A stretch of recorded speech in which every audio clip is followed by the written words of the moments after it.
So I got out the soldering iron and stuff and put these two larger connections onto the end of the Trickle charger wires. What I did is crimped them down and then soldered them afterwards so that I got a good connection on it. Just use the heat gun to shrink the heat shrink tape.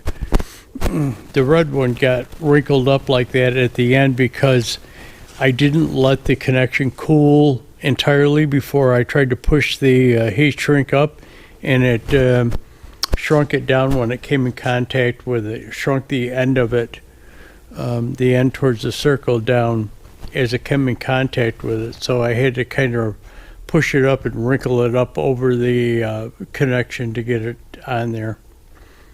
But anyways, I'll bring you back. So it's the day that I posted the last shop update, and so welcome to another shop update. As you can see, I kind of shoveled a path out there. I plugged the block heater into the International. I tried to crank it over. It wouldn't crank over. It's warm now. I mean, over the Christmas time, it got down in the teens. So it's warm now. It's up to about 30, and the sun is out. But I tried to crank it over. It wouldn't crank over. So I've got the charger plugged in and on the batteries, and I'll give it a couple of minutes and come back out here and fire it up. Okay, as you can see in here, I've got the truck running. I did have to bring the charger out there and put the charger on it to get it to do it. I only plugged it in for probably half an hour, 45 minutes before I tried starting it, and it wouldn't do it. So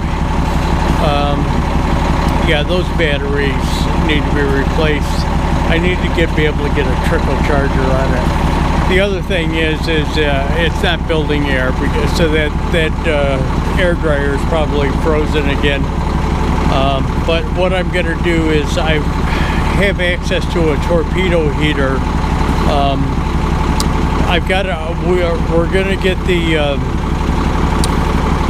the ram off of the lift and outside. We'll just tow it out with a forklift or whatever, and I'll be able to get that torpedo heater in here, get it in here in the back of the shop, plug it in, fire it up, get it heat under there so that it thaws out those air lines, and then I'm going to be able to bring it in the shop and try and replace the filter on it, the air dryer.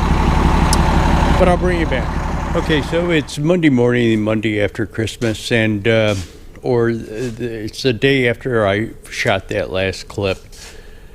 I'm in the shop, and what we're going to do is, he has all the parts in a cart at an order place, but he wants to call. He found some different options, and he can't figure out why the same thing is different prices in two different places. He kind of wants to call and try and find out about it. He also found a place that will sell you a rebuilt transmission for actually less. I mean, you have to put down a core charge and then send the old transmission back. But the total outcome of the thing is cheaper than the parts to rebuild it. So, you know, we're kind of skeptical of that. Yeah, I'm at least skeptical of that. You know, are they rebuilding the thing with Chinese parts, or even so what he's gonna start doing is calling people today and trying to find out more information. One of the things that they do is they offer like a rebuild kit for it, but they really don't go into detail about what the parts are in the rebuild kit. So he's going to call a number of different places today. He's going to call the place that sells the transmissions cheaper than you can buy the rebuild part, a rebuilt transmission. Try and find out, how they rebuild it, what they do, what parts they use. Are they Chinese shit that they throw in there and are selling you? So that's going to go on. But what we're going to do is we're going to lower the truck down and take it out. We'll probably pull it out with a tow motor, take it outside, and park it outside so that I can get, so that we can do some other things. Like I want to be able to get the International in here. I'd like to be able to hook that charger up while it's in the shop and not where it's in the shop and it's warmer. I've got the truck in here just kind of letting the snow and ice and stuff that accumulated in the back of it thaw out and kind of drain out. Also, I need to clean the inside out. I in the wintertime, I carry a lot of clothes like bibs, Carhartt bibs, and different boots, stuff like that. You kind of got to be prepared. It's not unusual for a storm to come along. You be on the thruway around here, and it gets shut down. You can't move. What'll happen is cars or trucks will get stuck in the thruway, and it'll start backing up, and then plows can't get through. It'll get shut down.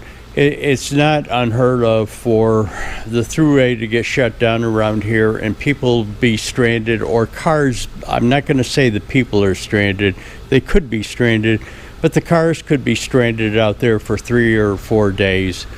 Anyways, you always try and keep a full tank of fuel and warm clothes in the vehicle in case you get stranded or get stuck and you have to walk someplace or you have to get out and shovel out. So always good to have extra clothes in the car.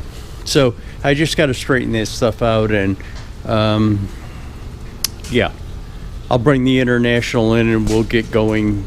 Charger, I'm going to take a look at that air dryer and see how hard it is to get the filter out. If there is a filter in it, I'll call up International, get the part number off of it, call up International and make sure that there is a filter in it, because I've been told that some of those air dryers do not have a filter, or the filter can't be replaced. You have to buy the whole air dryer. Let me rephrase this, probably can't be replaced by an individual. There's probably a core charge on it. You send it back to some place that pulls them apart and rebuilds them, but I'm not sure. Again, I've got to check that out. So as you can see, we got the truck out. I've got the International running out and back, and I'm going to bring it around and try and get it in. There's a huge snowbank across the street from me. This kind of sticks out far, so I'm not sure if I can do it or not, but I'm going to give it an attempt. Things sure do change. There was a haul that a guy wanted me to make on Tuesday, which is tomorrow, and he was supposed to have sent me money through PayPal and sent me the information about the haul, and he never did it. So I kind of thought it was off. As a matter of fact, the guy that sold him the generator had emailed him on Saturday saying, listen, what's going on with this thing? You said that I was supposed to, meaning me, was supposed to pick it up on Monday and take it down to this guy on Tuesday, and I have a couple of generators that I want him to bring back for me, and I haven't heard from you. So never heard from him until like 10 o'clock this morning, and then he says it's on. I'm going to send you the money. You're going to bring a couple of generators back for the other guy. So last minute shit, and things really change here. So I'll bring you back and let you know about it. So I was able to get the International into the shop. I mean, I had to plow through that snowbank across the street a little bit, but I was able to get it into the shop. So I'm probably not going to have time today to do anything because I've got to do some things. Go down and pick up that trailer and generator that I'm taking to Long Island. And then what I'll do is get some sleep, leave early so that I get down there early and get back early, so because of my wife. But anyways, at least it's in the shop. Time to it'll have time to melt the snow off, and when I get back I'll start on that Trickle charger and checking out that air dryer. Okay, it's a day after that I made that haul. I told you guys previously in a previous clip that I had to make a haul of generators down to Long Island and then pick some generators up, ironically, from the same place and bring them back. And it wasn't a contractor. Well, what it was is an electrical contractor on Long Island that I took it to. I took them down I think it was a 170 kW portable generator, one that you tow behind a truck. Now, this is one of the generators that came out of the oil fields down in Texas. So it was had that large frame underneath it with a large fuel tank incorporated into the frame. So the electrical contractor had a sorry, morning coffee. He had a large job that he was doing, and he wanted this to that 170 kW to provide power for the construction project and project offices, like project manager, that type of thing. Their offices, temporary offices, while they until they got permanent power hooked up to the site. So that's what he wanted this for. And the generators that I brought back were smaller units. Again, this guy was an electrical contractor, and they were just like kind of, well, there was two of them. I'll actually try and throw a pick and pick over there. Two of them were like 20 kW, and one was a 40 or 50 kW. They're residential type units that are come in a house, but uneventful trip. Kind of a long process getting that one generator, the mobile generator I took down to them unloaded. They were kind of skeptical, fearful of unloading it, that it would get away from them.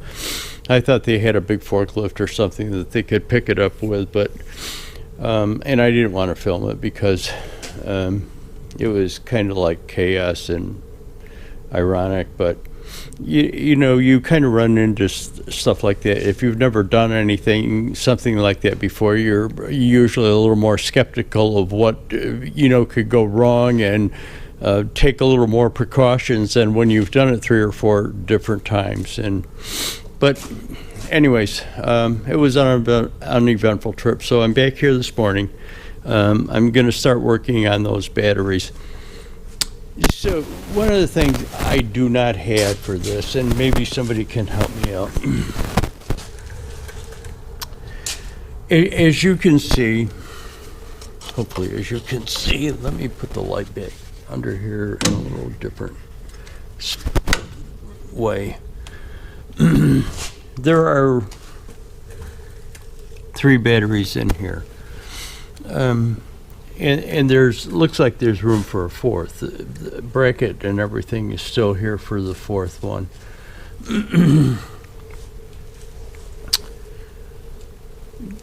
2 of these batteries are cross-connected. The grounding all goes back the same. All the grounding off of all the batteries basically goes back in No, I'm sorry. It's two different cables. The grounding is two different cables, but that's where this point was going.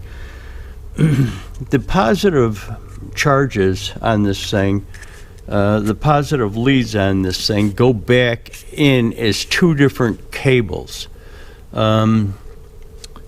Is there a reason for that other than they wanted larger cable size and couldn't get it out of one lead? Or the two positive cables actually go back into the electrical system and feed two separate things? Like one is for starting and other one is for accessories or something like that. If anybody knows, kind of leave me a comment down there. But anyways, I'm over here going to clean the terminals up and put that trickle charger lead on, but I'll bring you back. So as you can see, what I did is just hooked them up to that positive terminal and this negative terminal here with this lead. Now, the charger comes with this plug on it so that you can plug it in. And yeah, that's the way it comes. So what I'm going to do now is see where I can mount this thing up into the cab here. I don't think there's any mounting unless those feet on the bottom come off and there's tapped holes underneath. But let me check it out and see what there is, and I'll bring you back. No, little rubber pad that conceals the screw that holds the case together.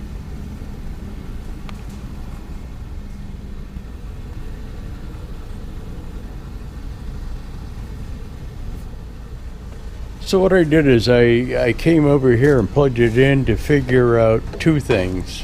Well, three things. One, to make sure it worked. Two, to figure out how much cord I had on here and where I could put it in here. And then three is if you need to be accessible with this thing to do anything, or if it can just plug in and work. But what happened when I plugged it in, the charge part wasn't on. I'm assuming that's what it is. When I push the button, the light comes on to indicate a charge. So it has to be apparently pretty accessible. So when you plug it in, I'm not sure. What I'll do is I'll unplug it and plug it back in and see if that charge light comes on. Then maybe what I'll do, I'll read the directions and see what the hell's going on with it, what that light means. But if it's charging when that light's not on, or if you have to push the button to get it to charge. But what the main thing is what I wanted to do is figure out where I could put this in. Of course, my cord is hung up in some little thing. You know, I could put it right there, but lay it right there since it doesn't have any mounting bracket. But that area is kind of nice to have for maybe having a hammer there, your gloves, the hammer for a thumping thing for tires, maybe your gloves or whatever, fire extinguisher maybe. I'm kind of thinking of just taking a bracket and running a bracket off of that, I don't know whether you can see or not, off of this thing and putting it over here. I don't want to really mount it on the seat because the seat goes up and down as you air it up or down.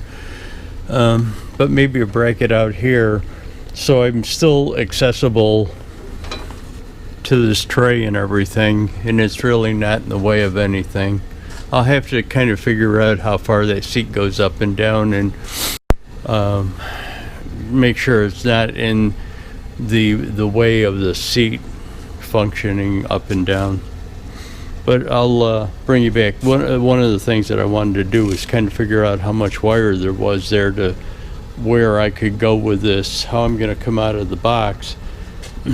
What I might end up having to do is that's kind of a unique plug on this thing. I might have to end up having to splice more wire into this thing to get it to where I want it to be up in the cab. But anyways, I'll bring it back. Okay, same day. As you can see, truck is out and my truck is in here.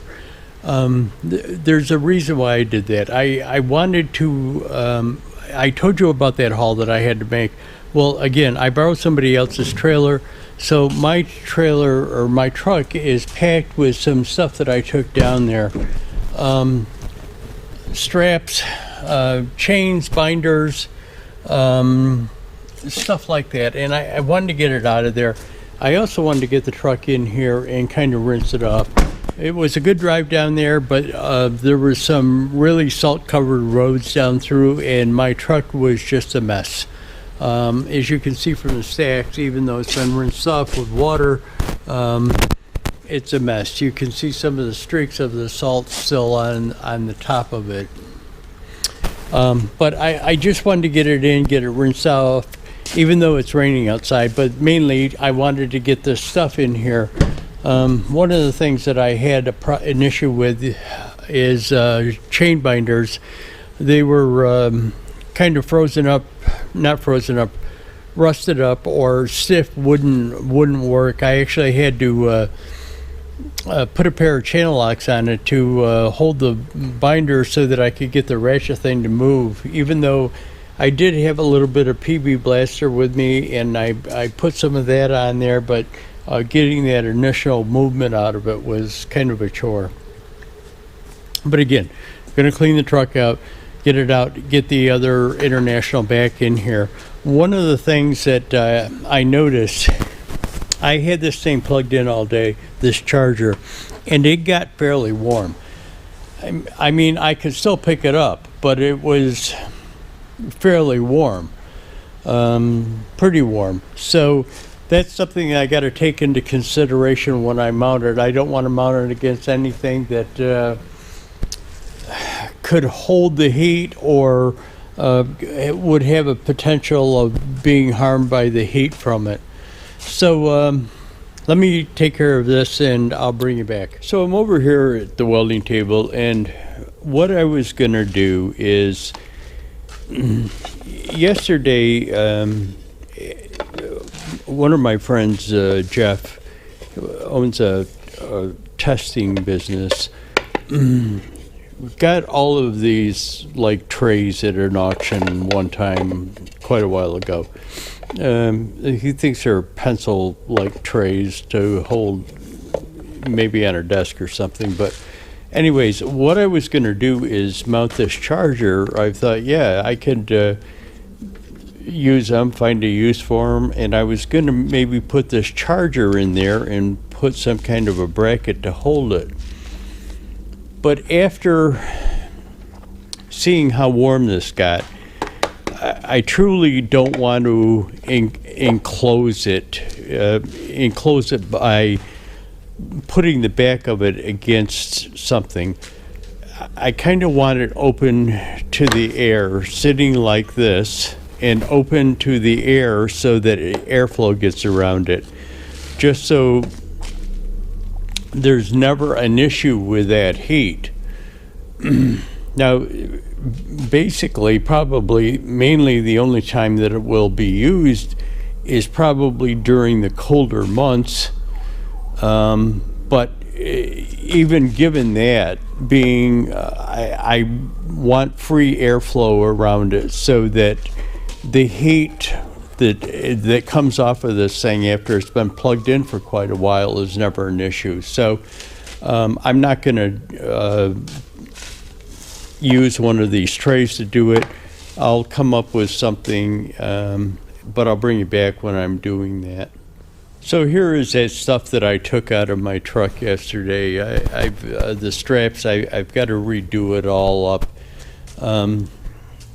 You know, I had mentioned that I had borrowed somebody's trailer, and here's that gimbal again, but I had mentioned that I had borrowed somebody's trailer. I didn't really borrow their trailer. The trailer was provided because I had given a price on taking that generator down to Long Island, and like I had told you in another clip, that I had originally planned on towing the thing.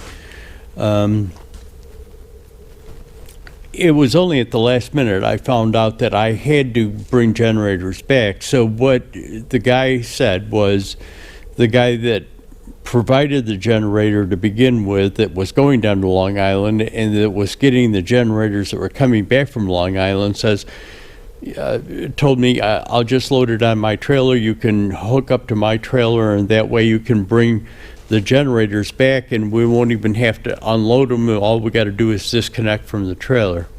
So it wasn't that I really technically borrowed his trailer. It was provided as part of the arrangement of bringing those other generators back. But regardless of the point, I've got the chains and binders that I took with me up here because, again, I had problems getting the binders to work. You know, not that they didn't work, it's just that they were, I don't know what to call it, corroded, rusted. Being out in the weather, they just didn't like to work. There's a couple of, what there is like a ball and socket in here, two things that provide this handle to come up and down, and provide for that detent to ratchet from one position to another, or open and close. There's a ball back in there, and what happens is that ball will freeze up from rust or salt corrosion and stuff like that. So that's exactly what happened. So what I did is just put them up here, and even though that's a PB blaster can, it's not PB blaster in it, it's a WD-40 in it. And I also got this chain lube, and I put that on there, and I will do it with my other ones as I go out to the trailer. On a warmer day, I'll go out to the trailer, get them freed up, and spray down the other ones, just so as like a preventative maintenance type of thing in the wintertime. So what I'll do is I'll just put like stops on the end so that it can't slide out this way. Maybe a piece of expanded metal up the back to the top of this so that it can't come out that way. And maybe a couple of bars, pieces of rod or something going up the front so that it can't come out that way. Okay, here's what we got. It's still hot, so I can't show you in the truck. But this piece is going to mount onto that bump stop in the back, or the kick plate, and this will come out and the thing will sit in it. The wires will just come out. This end is the power supply. I'm just going to wrap it around. This end is the part that goes to the battery. I'll wrap it around and just zip tie it there. Don't want anything permanent in case I've got to take it out. So it'll be kind of loose, and the wires will just go down beside that kick plate in the back, down through the floor of the cab. I'll grommet it and everything like that.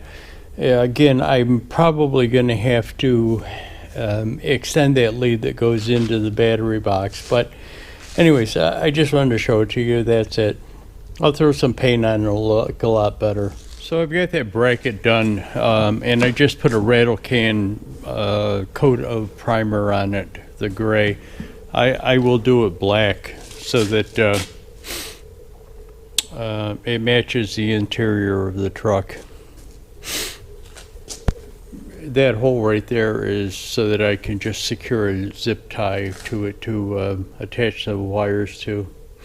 I'll take you inside and show you the holes that I drilled. And there's the holes. I've just got to, I'm going to get the shop vac, come in here, clean that up, scuff that off a little bit. When I get the black paint, I'll just hit that a little bit just so that a little touch up. you can see that the drill wandered there a little bit, but again, I'll clean it up, hit it with a rattle can and a black paint. Okay, just to give you a little shot, I've got this painted black now. Yeah.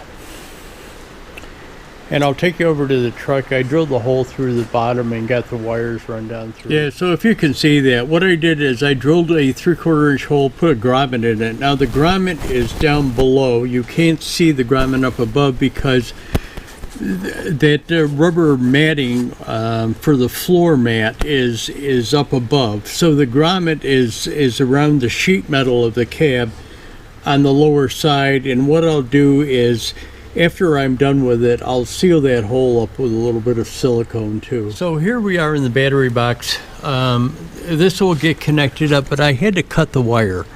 And I cut the wire. What I did is I marked it by taping it. I split the wire in two. It's kind of like lamp cord wire, but what I did is I split it in two and marked it so I would get the polarity right out of the charger. So what I did is wrapped around a piece of tape around one lead on both ends of the cut, and so that I would get the polarity right.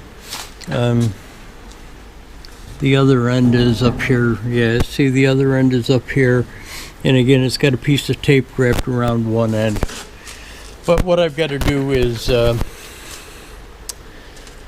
a little splice in there so that I lengthen it out, and then I'll put some wire loom around it to do it.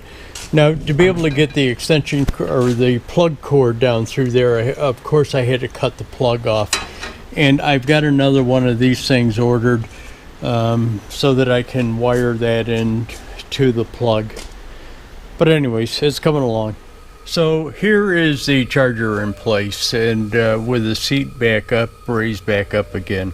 Again, I've got to, there's a bunch of things I've got to do. I've got to silicone that hole, and I haven't received that plug yet, so I've got to do that plug, extend the wire back to the charger thing, but there it is.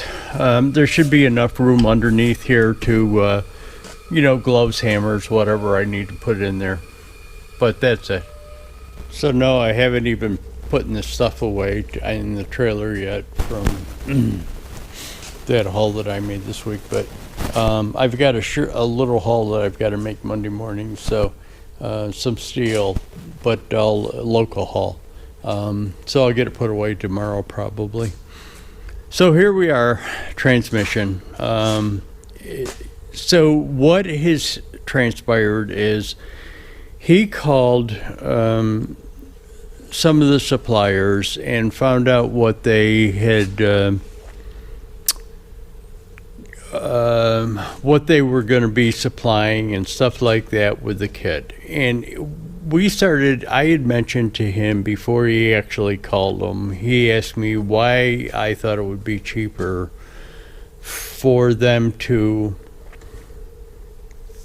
provide a rebuilt transmission than it would to provide the actual parts for it. And I says probably because when they get the core back, there's only probably one specific thing wrong with the transmission, and probably it's the input shaft. So they probably get a core back, and all they have to do is end up replacing the input shaft, and then they sell it for that amount of money. So he asked him about the parts, and the guy says, what are you doing, buying the parts and gonna give it to somebody that rebuilds transmissions? And he says, no, I was gonna do it myself. And the guy says, you're gonna do it yourself? Do you have the equipment to do it yourself? When you get this main gear or main shaft, there's none of the gears are on it. You have to take these gears off and put the gears on it. And apparently it's pretty complicated, or it could be hard. He says, well, you're going to need a 60-ton press. Now, I'm not sure if you're going to need a 60-ton press, but probably what is going on is these gears are heat fitted. In other words, probably cooling the shaft and heating the gear and pressing it on that way. And then there's probably tolerances between each gear, which we wouldn't know unless we had that book. So basically, looking at everything, it's good. The only issue that we have is that main shaft and how it's worn and how it fits into that housing. So what we're thinking, he's already ordered the clutch. What we're thinking is we're just going to get the main shaft, or the input shaft, and see if we can find this seal that goes in here. Now that will have to be pressed out and pressed back in, but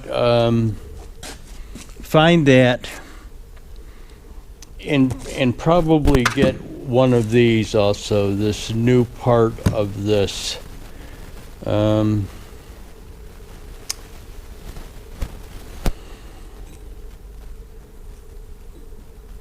Yeah. Or this. No, it's this. This thing we should probably get new because it's probably been worn. As you can see, it tapered this thing and wore a groove into that input shaft. So yeah, that's where we're going with this. He's ordered the clutch, got to get the input shaft, got to get that seal bearing. They call it a bearing, but I think it's just a seal and a bushing maybe for that, and get that pressed in, and we're going to put it back together that way. We think the rest of the transmission is good. You know, originally our thought was as long as we got it apart, let's rebuild the damn thing. Well, it turns out to be rebuilding it could be a lot more complicated, or so these people are portraying, but they could be portraying that because they want you to buy their rebuilt transmission. But anyways, that's where we're going to go with it. You know, if worst case comes to worst, if we get it back together and he has some other issue with it, it can always come apart again and figure out what that issue is and fix that. But that's where we are with this. I really don't want to get the International in here and start working on it because I don't want to tear that engine apart and have that same not the engine, but get that fan clutch off of it and have the same issue where we need to get something else, mainly this, back in the shop to get it repaired and back on the road again. When I've got the International in here and torn down and really can't take it out because of the alternator issue and the battery issues on it. So that's going to do it for the shop update. Hit that thumbs up button, guys. Apparently it helps. So hit that thumbs up button. Thanks for watching. Subscribe.